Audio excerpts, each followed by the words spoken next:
grade. He's about 10 years old, and he lives with his mom and dad. Some of his strengths are that he is motivated to learn, and he sets a lot of goals for himself. Like, for example, in math, whenever they have an assignment, he doesn't understand it, he uses the hints and the videos that are offered through the assignment. But if he still doesn't understand it, he will come to me or the teacher and ask for more help. He doesn't just want to guess the answer and move on. He wants to make sure he understands what he's doing. Some of his weaknesses are being really hyperactive. For example, he doesn't complete a lot of his work due to his hyperactiveness. He moves around a lot. He gazes off and stares off into space and doesn't pay attention. We had an assignment one time where they had to write 2 paragraphs, and they had 45 minutes to do it. And after the 45 minutes, he was only completed with about half of his first paragraph. So we had to give him more time. But some of his interests are, he's in the running club at school, which is really good for to get some of his energy out. And he reads a lot of wrestling books for his AR points. For some of his academic and behavioral challenges, his inattentiveness, like I said, is a problem. He really struggles on comprehensive quizzes and assignments that require him to remember a lot of things from stuff we read. Due to him looking around and not focusing, he doesn't comprehend everything he should.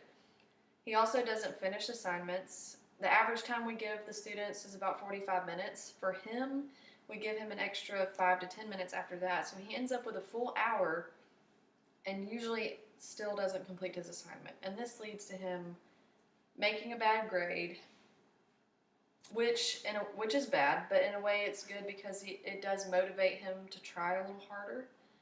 And he also is very talkative in class. He doesn't know when to stop once we have like a silly moment in class. The others are really good at just refocusing their attention back on their assignments, but he is still cutting up. He's still laughing and distracting the other kids. Oh, okay. It usually happens a lot at the end of the day when it's almost time to go and all the kids are antsy, but he is very fidgety and ready to go by the end of the day.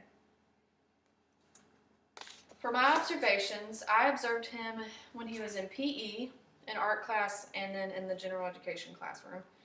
In PE, they were playing kickball, so this was great for him. He got to release a lot of his energy, and he had a lot of fun and seems to enjoy activities like that where he gets to run and play, and his hyperactivity can't get him in trouble as much. In art, they were doing a hands-on activity as well. They were painting a picture.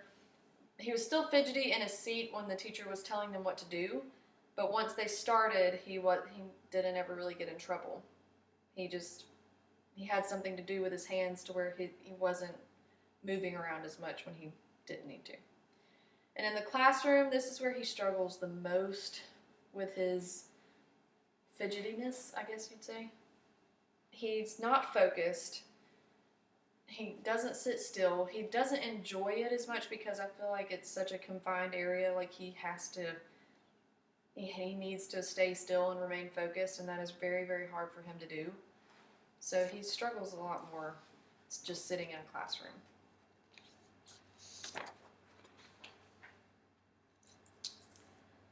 Some of his social strengths are that he's very friendly and polite. When I did the sociogram with him, the best friends that he picked were 2 of the smartest boys in the class and then one of the more athletic boys, to where it kind of made sense to me. He wants to do better. He wants to learn more and make better grades. So he picks the smart friend, the higher achieving boys in class to be his best friends. And then he's also the athletic kid. He likes to run and play and be active all the time. So that made sense to me too.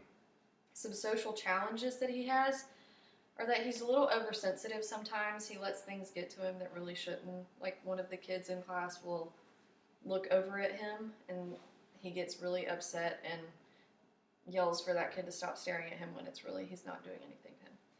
And I think a lot of it is for attention, and that can kind of lead to his friends thinking he's a little more, I guess, annoying. overall, he gets along with everyone, and they really seem to like him. Okay, some of the interventions I tried were that I set a timer, or I let him set a timer for himself during assignments, and I let him keep this timer at his desk.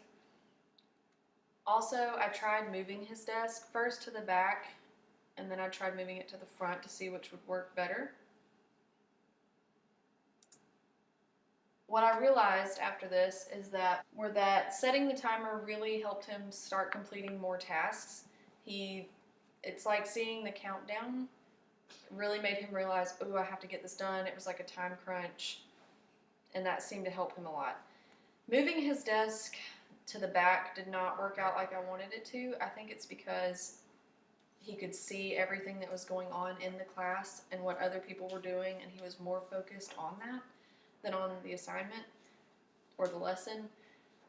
Also, but when I tried moving it to the front is when I noticed a difference, because everything was going on behind him. He wasn't as focused on everybody else. He was more attentive on the lesson and paying attention, and his grades started to improve a little bit.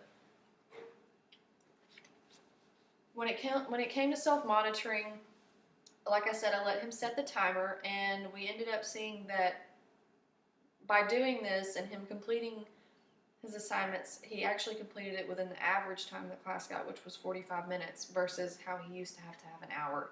Now, this wasn't every single time, but it was a much, much better for him. And having the more completed assignments led to his self-esteem getting a little better, because he wasn't as embarrassed for turning in incomplete work and making bad grades. The front row seating also made his grades improve, like I said, because he was paying more attention to the lesson and what was being taught, and not focused on whatever was going on in the classroom. The main thing I learned from Hunter is that you really have to have patience, because not every child learns the same way or at the same pace. Some kids have trouble focusing and paying attention, and you just have to find ways to work with them and to help them out. Like for example, I would walk by his desk constantly and either tap on his desk or on his shoulder and be like, Hunter, you need to pay attention, you need to get focused, look at that timer, and always give him little cues like that to help push him to stay focused on his assignments. So patience would be the main thing I learned from him.